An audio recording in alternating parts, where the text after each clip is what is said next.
My in-laws suddenly volunteered to watch the kids for our anniversary. The phone rang unexpectedly on a random Tuesday night while I was sitting with our 6-year-old daughter, Lily, going over her spelling words.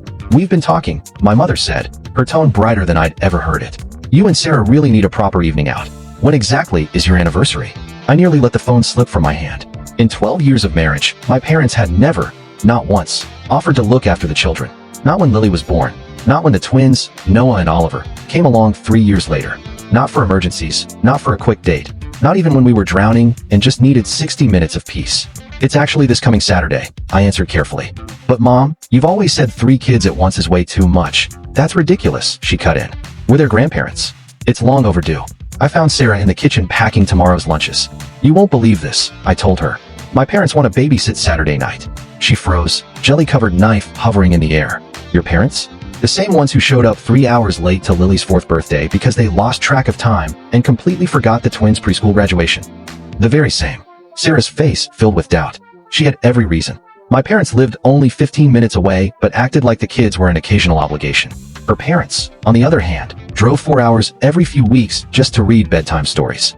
"Maybe they're finally trying," I said, though the words felt hollow even to me. She exhaled slowly. "Maybe. The kids deserve grandparents who actually show up." Saturday came quickly.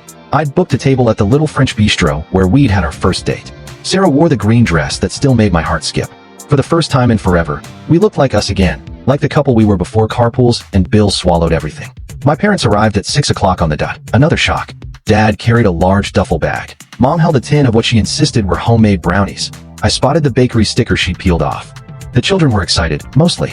Lily kept asking if Grandma brought the good sprinkles. The twins were glued to their tablets. "Bedtime is 8 for the boys, 8:30 for Lily," Sarah explained calmly. "All emergency numbers are on the fridge.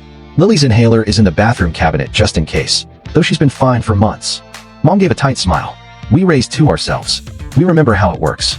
As we headed for the door, I noticed Dad standing protectively in front of the duffel bag he'd placed in the hall. When I walked past, he shifted his body to block it. "Everything all right, Dad?" "Perfect," he said, but there was sweat on his temples even though the house was cool. Sarah came down the stairs, fixing an earring.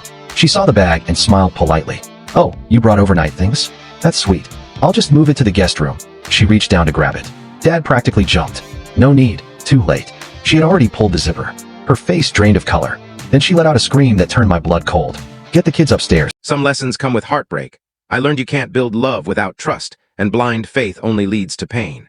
If you've ever felt this way, share your thoughts below, like speech balloon, comment, bell, subscribe for more real-life stories. In the upcoming short video, catch the complete story with the channel link provided below.